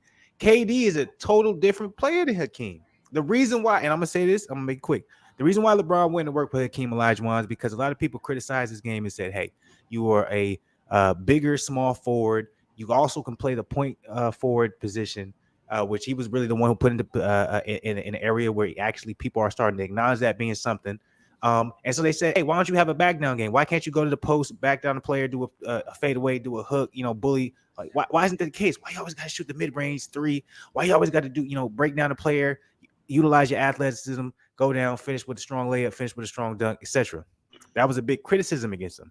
So he went and worked with Hakeem so he can develop a post game to an extent. But look at this. Somebody like Andre Miller. Andre Miller would work from the post even though he was a point guard. Because he couldn't shoot. I agree with that, but what I'm saying is, I think that post game is been. You tell me who's a great post player now? Who's a great post player right now? Yeah, Joel Embiid, absolutely amazing. LeBron James, Carmelo Anthony, Paul George. I wouldn't say great, but he's solid. If you want to talk about big, are you just talking about big man? Jokic has a great big post game. Embiid. Yeah, no, I said Embiid. I said Embiid has a great post game. Who else? Really them two. It's only really them two. No, that's but what you saying that all I'm saying is that it. Who has it? Hold on, my bad upside. Who else got a good back to basket game that's big? Giannis don't got one, so don't say his name. That's what I'm saying. Why would I say Giannis? Who you gonna say? AD don't got one. The back to the basket game has been eliminated from basketball, bro. Towns damn sure don't got one. Jonas Valanciunas, he has a solid back to the basket game. Valanciunas, bro. That's what we got to go to Valanciunas. Come on, man. Come on, man. For some reason, I'm blanking on NBA teams, and the first thing I went to. No, you're not blanking. And I was like, damn, Jonas Valanciunas Rudy has a great back to the basket game. No back to the basket game. None. And he's 73 or some shit. Choices. These are all supposed to be elite. These are all the elite bigs in the league, though. We saying. Name another team. The Mavs. Porzingis has no back to the. Oh, he's on the Wizards now. No back to the basket game. None. You're right. bro. All right, give me Man, another one. I live in Atlanta, bro. I'm a Hawks It fan. doesn't matter what team I The tell you, Hawks bro. don't have nobody who got no. Oh, y'all Nobody, right. There ain't nobody, bro. Like it's Nobody has crazy. back to the basket game Wait, for in my real, bro. head, I was like, no, there's got to be. I'm like, wait. There's But nobody, because bro. Embiid, Joker, Andre Drummond, no back to the basket game. none, man, the best big Jared man Allen team don't we got no have, back to the basket. Boogie game. used to, but Boogie is in and he out the starts shooting league. threes. Boogie ain't even in the league. Come on now. That's what I'm saying. Even He Joel had one, Embiid. though. Even Joel Embiid, for we can say he has it, but what does he prefer to do? He want to take your ass off the dribble the majority of the time now All and right, shoot threes. let me play devil's advocate. Respectfully, The my bad. reason why there's no back to the basket game is because it's not as appealing. It's not as appealing to the eye. You're not making as much money. It slows the game down. We trying to score 140 points in the game. That's slowing down the game. We trying. I don't care. If Shaq was in today's game, I'll pay box office money to go watch that man back down and put somebody in the rim and dunk on their ass. Facts. That's what I want. Shaq. But I'm gonna say this That's though. unrealistic. You asked the question. You asked the question. What is different between now's game from today's game? Is it better or are we bitter? That's the question. The difference. Sound bitter. The merely the merely difference between now and today's game versus then, bro. There's no more hood niggas in the league. That's the only difference, bro. Back then, nigga, we actually had niggas from the slums coming to the league, bro. But you know why though? I'm like the malice in the palace ruined everything. But I'm saying, but they still had hood niggas coming in. Even after the malice in the palace, niggas like J.R. Smith was still getting into the league, though. Zach Randolph. Green. You feel me? Like, there was still hood niggas still getting to the league. I'm just saying more. Derrick Rose is a hood nigga, bro. Niggas from the streets. What? He went to Simeon, bro. That's strictly in the hood. It don't matter where you grew up. It's how you motherfucking behave. Just because you grew up somewhere doesn't mean that's who you is. So I'm like, when the malice of the palace shit happened, I'm just talking about it happened, and they was very, and the people who got into the league is very. Do you understand that the league is starting to become a rich people's league? That's what I'm trying to say. But I'm saying a rich niggas league, bro. There's no KGs. I can say whatever I want. A rich niggas league. That's what it's becoming. So it's becoming the more money that you can pump into your kid, the more likelihood that you're gonna get your kid into the league. That's what I'm saying. What are Charles Oakley's at, bro? What are Charles Oakley's at of the world? The Dennis Rodman of the world. You know what I'm saying? Those individuals who, even like a Draymond Green, I give Draymond credit because he ain't the most skilled player, but goddamn it, he won it and he can go get, he can make it happen on the court. I ain't a fan of him, but he can make it happen. He got that old school mentality. The mentality is gone. And so what we see now is a finesse game. You know what I mean? Either I'm shooting threes or I'm trying to get fouled. That's what I'm trying to do. If I'm not getting one of those, I'm trying to get a layup or a dunk. And I mean, it's just, and then defenders, bro, you don't even have defenders in the league like that no more. The defenders that we used to, who's getting drafted to be a Sean Elliott, bro? Who's getting a Byron Russell? Who's getting drafted to be those guys? Bruce Bowen. No more. Yeah, Bruce Bowen. Yeah. Facts. We don't have those guys in the league, and because we don't, every year. Go ahead. But when I was saying the slums, though, I wasn't saying you had to necessarily come from the streets, but I'm saying you were around that type of environment. Most of these dudes that get drafted now, they're in prep schools. They're going to nicer neighborhoods. They're going to a lot of, you know, like you said, there's a lot of more money pumped into it. Back then, it was like, if you was like Michael Beasley, he's like, I know I wanted to play basketball. The whole niggas told me I was going to play basketball. I didn't even know I was going to play basketball. Like, I just started playing. You get what I'm saying? But you know, Beasley from the mud, you talking about he ain't eat something nice. So I'm saying them type of dudes are gone. You don't have dudes talking about, I ain't eat last night. I'm hungry. Like the focus and determination is just different. Like dudes don't care if they lose by 30. They like, we going to the club, baby. I'm rich. Versus back then, dudes was getting $500K. Like, shit, I could go to the club, but I'm trying to get that max deal next year. Like, I gotta work. Busting their ass. Real quick, I don't even want to make it that deep, but like you right in the sense of you saying that, but there's a reason why that's happening. Yeah. There's a classism. Yeah. I'm just saying that's what I think the difference is. Everything is being created in this where things become a norm. So it's like there's a reason why the rich get richer. So basically, you're saying, oh, you're able to keep something in the family. If you have the money to fund it, now you have the money to build it. So it's like that's what I be seeing right before my eyes, because in my personal opinion, I'm like, everything is made. I still love it. I'm gonna watch it. I'm like, next year, I'm all in. The Cavs got Donovan Mitchell. I'm not trying to sound like, you know what I'm saying, I'm a sore or you know, I'm salty or nothing like that. No, I'm gonna be watching the games. I'm very excited to see Donovan Mitchell on the team. I don't agree with the That was trade. a horrible ass trade. Horrible trade. I don't like it, but I'm gonna watch it. I'm gonna watch it because it's something new, and this is why they did it, to bring eyes, because they understand that revenue is at the biggest level it's ever been. You feel me? So that's why they're doing it. Go ahead.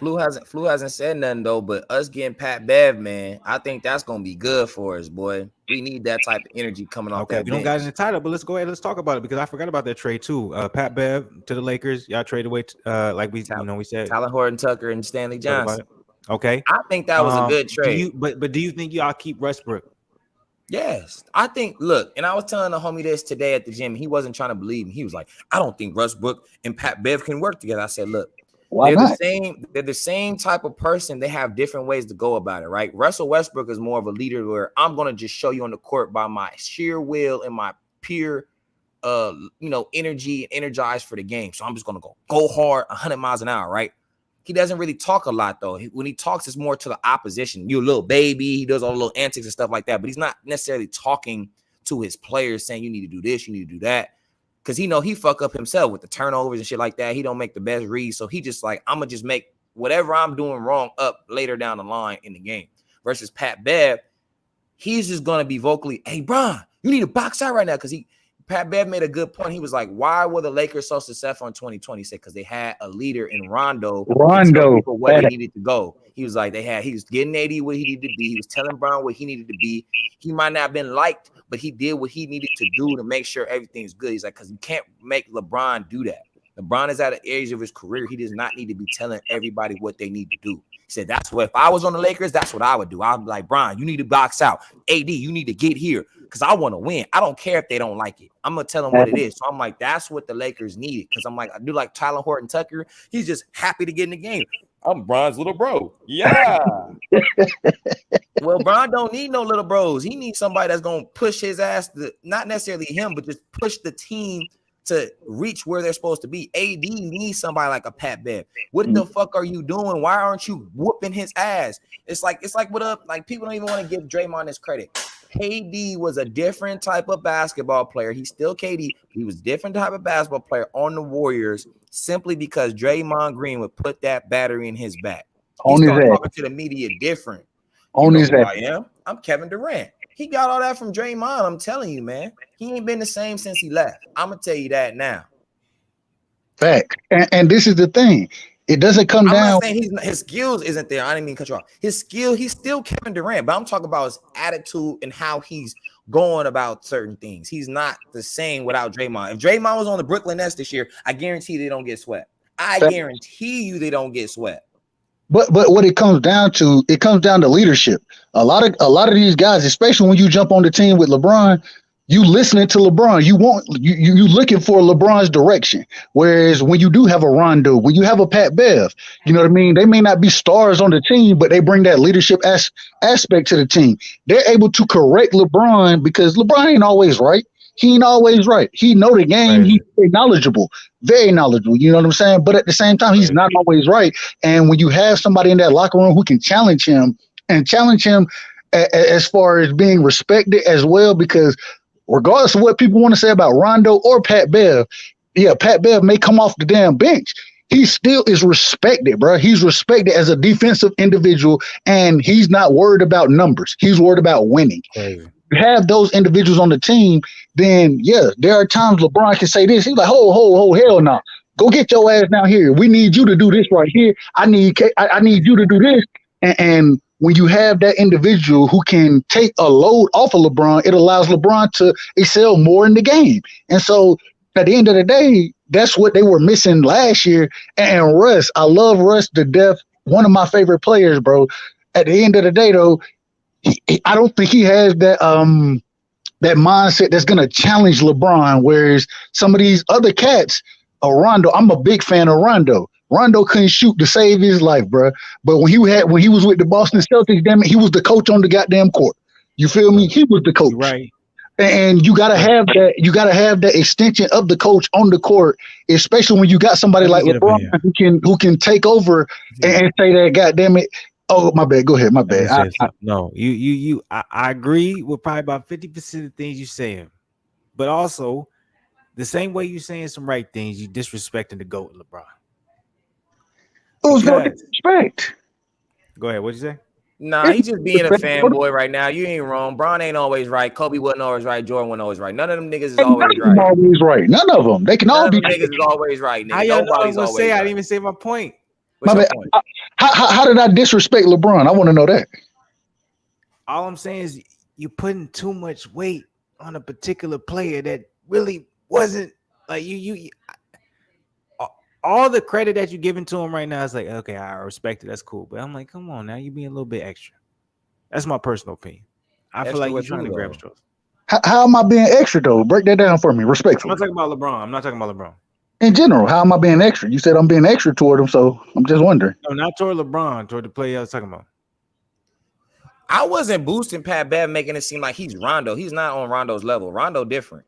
But I'm like, I'm like, y'all talking about y'all bringing Rondo and all this stuff, and I'm like, how? I'm like, we're talking about Pat Beverly. I'm like, talking about the aspect what's going on here, and then all of a sudden it reverts back to LeBron, and then Pat Bev's gonna. But I'm not comparing them. I'm not comparing them. I'm just saying that Garnett and Pierce. I'm like, what? No, but like Zane brought up, bro. So Draymond Green, even if I say Draymond Green, he has that same mentality of leadership where he can take something from like he takes things off of Steph, he takes things off of Clay, allow them to do what they're gonna do, but he's still gonna be effective as far as the player he is, and he's gonna bring that leadership aspect. I'm not trying to take anything away from LeBron. I'm not saying Pat Bev is anybody but Pat Bev. And so all I'm saying is to have somebody on the team who's willing to challenge. Eric Snow is better than Pat Beverly. No, he's not. Eric Snow is weak. Stop. Look, I'm just saying defensively, Pat Beverly is gonna bring that energy that we needed. No, he's not. I'm just saying defensively. You really believe that? Yes. Patrick Beverly is actually gonna bring some defensive mentality that the Lakers haven't had since 2020. Because 2020 we was actually playing some defense. We haven't played defense since then. So I'm saying I feel like Pat Beverly. You might not like Pat Bev, so you know. No, it's not about not liking. I just think we overhyping Pat Bev. I'm like, that's cool. We made a trade for him. He's solid, but I'm like, we're hyping him like he's really that guy. He's not. I'm not add anything to the team unless the entire team is filled out properly. But he does bring the aspect of leadership. There are certain individuals who can lead in a certain way, and LeBron can respect that. LeBron is going to be the leader of the team regardless. You know what I mean? But when he can be corrected and by certain individuals that he respects, regardless of what they bring as far as skill set goes, to have that extra leadership quality, bro, like that plays a huge role in the sport. That's a huge role. I think it's a good pickup for us, man. So we're gonna see. I'm not saying it's a bad one. I just think we're overhyping it. Me personally, I think we're overhyping it. Well, you could be underhyping Donovan Mitchell. I can look at it like that. You underhyping him? I'm not overhyping Donovan Mitchell. I admitted that I don't think it's the greatest. I said underhyping him. Oh yeah, absolutely. I'm not saying my opinion is right. I'm just telling you what my opinion is. I don't think Patrick Beverly is a big addition to the Lakers. Me personally, I don't think Patrick Beverly is no better than Eric Snow. You can say whatever you want it, but you know go ahead, prove it to me. He's better than Eric Snow? Yeah, no, he's not. Let's go ahead and line up the stats. Damn, don't worry about that. Let him have that. Let him have that. I ain't gonna I can pull up the stats and I can show it right now. I got the new Xfinity plan, so the internet's gonna work perfect. Do I need to do it? Stats are overrated, bro. Stats are so overrated in the sport of basketball. And that's my whole point, because Eric Snow brought so much more to the Cavaliers and the Philadelphia 76ers than Patrick Beverly brought to any team. You mean the Timberwolves made the playoffs for the first time since KG? What are you talking about? Said what? The Timberwolves made the playoffs since the first time since KG. What are you talking about? He was on the team and he was leading them. He was out there doing good. I'm gonna lie to you, Eric Snow's stats ain't the best, but it's all good. I'm finished. Yeah, nigga, go cop that down. I'm like, man, I remember Eric Snow, bro. He was weak as fuck. No, he was not trash. No, I'm like, it's not about being weak. I'm talking about what we talking about. He wasn't even better than Lindsey Hunter, bro. He wasn't better I'm than not Lindsey scared, Hunter. nigga. I'm gonna pull this up. Xfinity doing me right. So Rodney Stuckey would give him hell. oh yeah, I love this. I'm gonna Lindsey have Hunter fun would with kick this. his ass, bro. Lindsey Hunter would beat the gonna have dog. fun with this. Y'all talking about he's so much better than Eric Snow. It's all good. Yeah, all right. We didn't say so much better, but he's just not better than Eric. I mean, he's better. It's all than Eric good. Snow. Yeah, we can talk about. We just talked about the rule changes, all that shit. We can pull it up. So yeah, I don't know if y'all see it right here. Hold up. I'll go ahead and give y'all a zoom in. Yeah, zoom in. That's looking a little choppy. Yeah, you feel Miss Eric Snow? He was weak.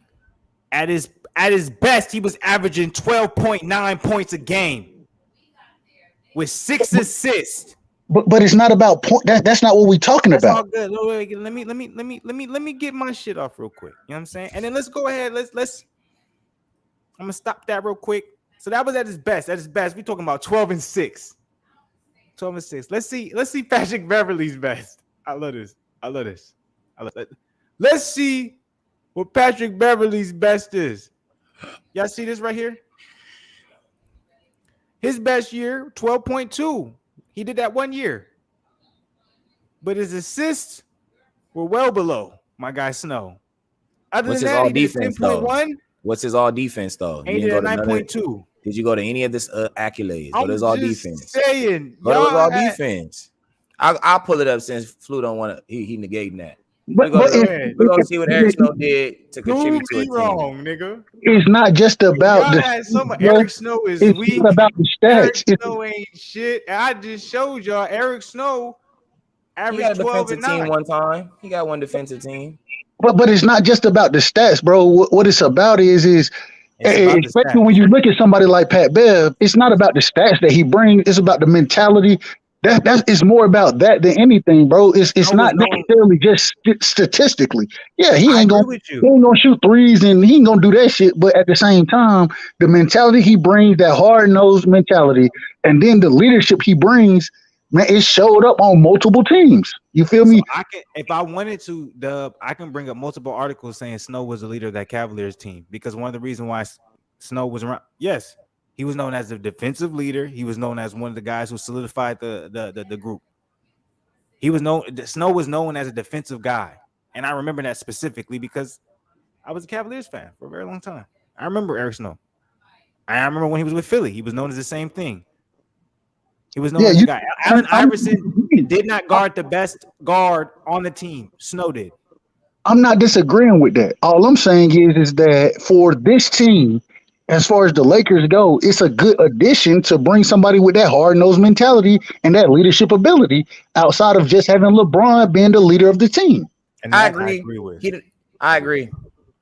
Y'all was just trying to change the narrative. Y'all trying to disrespect. Y'all was trying to be on the disrespectful side. Y'all was trying to make it seem as if Patrick ain't disrespecting nobody, man. We ain't disrespecting nobody. Y'all was trying to make it seem like Patrick Beverly was going to make a significant difference for the Lakers. I just said he's going to bring in he's going to do things that like Russell Westbrook. I was just saying he leads by action, right? But he's always been the head honcho on the team for the most part, or at least the second option. He's the third option on the team. But with Pat Bev there, he can actually maybe make things easier for Russ. Like, all right, Russ, go play the 2.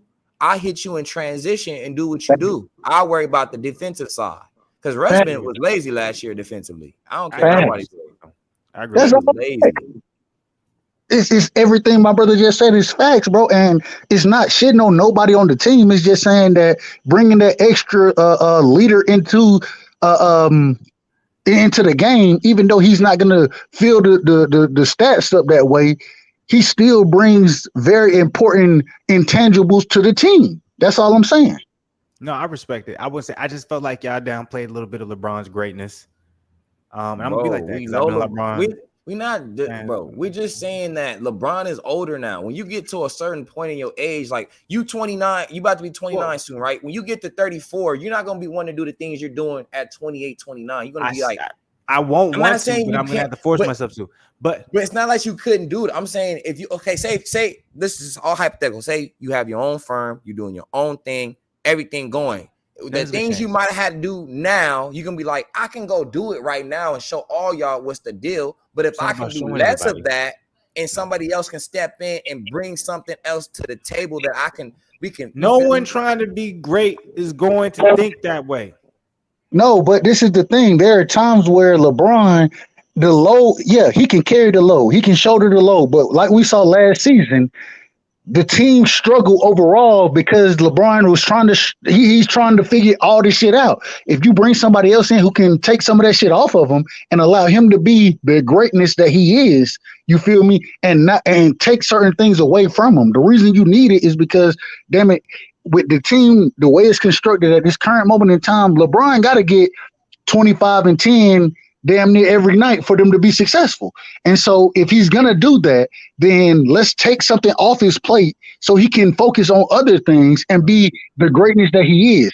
I'm not saying that he can't do all of it. I'm not saying that, but I want to make it as easy for him as possible for him to show his greatness continuously versus having to, we saw it multiple times last season where him and Russ and goddamn Anthony Davis, they not all on the same page. So if I got an individual who can keep them on the same page versus LeBron having to sit there and struggle to some degree trying to get them on the page with him, damn, I need that dude. I need him there because it makes it easier for everybody. Real quick though, because I know you. Look, y'all acting like y'all got Chris Paul, nigga. This is Pat Beverly. All right, this nigga has never controlled a team. He's never stuck a team and kept it in the glue. That's never been his position. Plays defense, and then he makes people get mad. His role has never been more than that. He's not a point guard. So I don't understand why we're giving. I'm not saying that he's not going to make a difference for the Lakers. Yeah, he may be a good fit. Blah, blah, blah. Yeah. But I'm like, the impact that you guys are trying to make it seem is like now all of a sudden your team, like, I just about defensive minded, bro. Bev is not an upgrade compared to.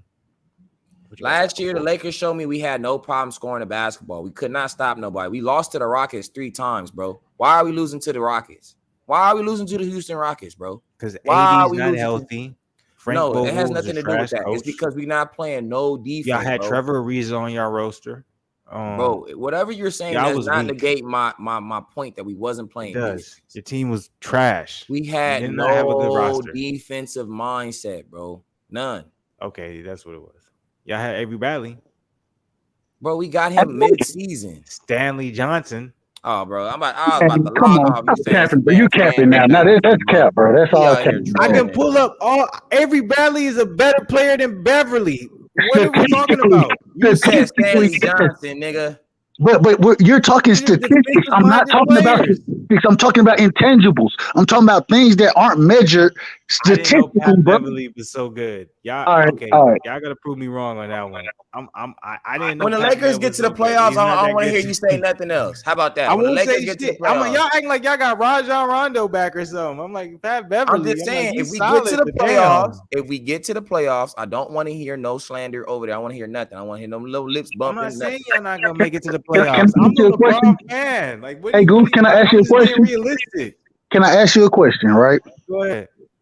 Who outside of LeBron, you know what I'm saying? Who was an extension of the coach on the court outside of LeBron for the Lakers last year?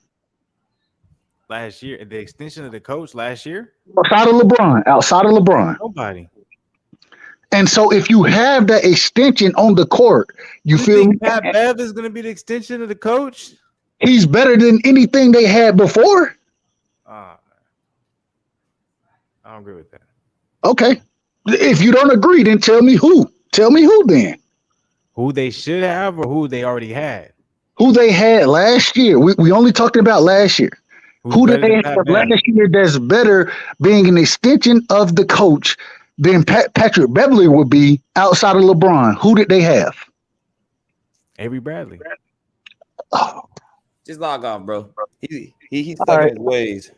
It's okay. Why are you guys so disrespectful toward Avery Bradley? I'm like, he's a better player than Patrick Beverly. Look at his statistics. You keep talking statistics. We're not talking statistics, bro. Let the statistics go. Let the statistics go. There are certain things that can't be measured in the sport. There are certain things that can't be measured. I'm not saying it says all of the story, but it gives you a good idea. And if Patrick Beverly ain't missed the playoffs, how about that? Avery Bradley's missed the playoffs. I said Patrick Beverly has not missed the playoffs. He has. So you talking about injuries? You just asked a simple question. You said, "Who's the extension of the court at the time that's just as good as Patrick It was Beverly?" In my not opinion, Avery that's Avery Bradley. Avery Bradley. Bradley don't even open his mouth. I never heard Avery Bradley say a word on the court, bro. He just plays his role, bro. I've watched many games for the Lakers when they said when Avery Bradley's on the court, everyone's talking defensively. I've seen that multiple times. I remember that off the top of my head. Avery Bradley almost was close to getting Defensive Player of the Year. For you to act like Avery Bradley wasn't a great defensive player, not in on his no time, Lakers. You capping, bro. I could pull that up. Of course, not on the Lakers. I'm not talking about on You the talking Lakers. about Boston? Yeah, that was when he was in his prime, bro. He was nasty then. But aren't we saying the same thing with Beverly? When has Beverly ever been Defensive Player of the Year? When has he ever put up the points that Avery Bradley has? I'm confused. It's not about points. It's not about Defensive Player of the Year. That's not ever made the impact on a team that it's Bradley about the has. he brings to the court. It's the intangibles, bro. It's I don't know. I don't know. Bradley don't bring the intangibles. Do you not remember when Bradley was in his prime? Bradley has always been better than Beverly. It's a different energy, bro. It's different defenders, bro. You feel me? There's one defender that can make you mad. There's another defender that's gonna just do his job. Beverly is the difference maker that y'all been waiting for. All right, I'm. No, we're not saying he just the overall. I'm not saying that. I'm not that guy. Overall, go. I'm not saying. All I'm saying is he brings something to the team that wasn't there in previous years. That's it. That's it. He brings a different mentality. He brings a different extension, like I said, of the coach on the floor. He brings a lot of those things to the table, even though the statistics don't show it. The intangibles show when he's worked with other teams, been on other teams. He showed that he can do those type of things. Even then, when he was showing it, he wasn't scoring all the points. He wasn't doing none of that. But he was bringing a different mentality to the team, and he brought a different intangibles to the team, bro. Like, I don't know how I can say it different, bro. I don't know how I can say it different. He doesn't need to be a point guard on this team because you already got two. So he can go just be the pest that he needs to be and just focus on defense strictly. With the Clippers, he didn't thrive because the Clippers needed a point guard, and he was not it for them. That's why they folded. And Kawhi can't handle the ball and do what the things LeBron can do. LeBron can handle a team. We've seen him do it since he was 18 years old. So at 38 years old, I have no problem with our point guard issues. It's just about our defense. And I just feel like defensively, he can bring that energy that we just need. Niggas is older now. Some niggas, it's like a young nigga, right? You could just be like, oh, I'm doing my thing. A young nigga come around. You're like, damn, that nigga low-key is just inspired me by what he just said or what he's doing or what he just did in his workout or whatever. You just like, all right, let me turn this shit up. Hold on. Let me show this nigga real quick. You feel me? And then you gonna just turn it up and show that nigga something. He like, damn, that nigga right there just did something. You feel me? Y'all inspiring each other. You feel me? You just doing. That's all I'm saying. Like he can maybe just spark something in Brown. Like, you know what? Let me turn this shit up just a little bit more. Niggas that probably done forgot. That's all I'm saying. We all know he can score, but I'm like defensively. Like Brown really sitting this year. Yes, sir. He gonna be number one player in the league again for real. I just feel like I don't know about that. I ain't gonna say LeBron gonna be number one player, but I will say if he's sitting, if he's playing that D. No. Wait. Stop the whole guy. Y'all not addressing the real question. Y'all saying all these what ifs, if this happens, all this stuff. At the end of the day, I feel like the point I made stands valid. There's no big difference with y'all acquiring Patrick Beverly. Y'all going off a whole bunch of what ifs. We'll see. It might be a bigger difference that you guys traded Saxton. We don't know. Let me ask this. Let me just ask. Honest. I'm honest with it. Y'all not realistic. Y'all LA Laker fans, man. I'm a Hawks fan, bro. I'm a Hawks fan. I'm not a Laker fan. I'm a Hawks fan. Oh, well, I'm like, man, you got to be more. I'm like, and the Hawks, y'all over there, y'all got DeJounte Murray and Trae Young. That shit ain't gonna work. We got the second best backcourt in the league, bro. We got the second best backcourt in the league. I can't believe anything else you say after saying something like that. So everything just became. I'm very black. DeJounte gonna help just because he plays defense and Trae can't play none. Jesus Christ! Yeah, I get that. At the end of the day, all I'm saying, I'm not focus on our establishment. He focus on the Hawks. I focus on my Lakers. You focus on your Cavs. How about that? You focus on our teams, and we gonna see what's going on because we all gonna be tapping. Man, we gonna see the season coming. All right, and when we all play each other, we going live. Yeah, okay. We going live. Hey, I'm jumping on too. Hey, win, lose, or draw, bro. Win, lose, or draw. Niggas capping. Yeah, look, this is what I'm saying. Look, it's been a good stream. I don't want to cut it short here, but yeah, it late, ain't man. the weekend just yet. Appreciate y'all, fellas, man. Much love to y'all. But when the weekend come, we gonna get it popping, man. I appreciate everybody up in here. Dub, appreciate you, bro. Zen, you already know. Estrada came up in here, blessed us with his presence. So I appreciate that. Any last them words? Bulls ain't nothing. Sorry. Yeah, the Bulls. Y'all need to figure that shit out because I know that's where Estrada from Bro, they Chicago. said Lonzo. Bulls and Bro, they said Lonzo still hasn't been progressing, bro. I don't know what's going on over there. sometimes, man, you just get the bad end of the stick. Anything you want to say, Zen, before we get up out of here? Man, enjoy y'all weekend and be safe, man. Don't let no crazy out there get to you, boy. Dub, anything you want to talk to the people about real quick before we get up out of here? Same thing, man. Y'all be safe out here, man. And salute to you, Black man. Van, much love to you as well. Appreciate y'all allowing me rock with y'all. Absolutely. Labor Day weekend. Y'all be safe. It's gonna be wild. So y'all be safe. I know y'all gonna turn up, have some fun, but be safe, man. At the end of the day. But appreciate everybody. Look out tomorrow. Back with some content tomorrow, Friday night, of course. And then we got the Fluence on Saturday, Sunday. Much love to the people.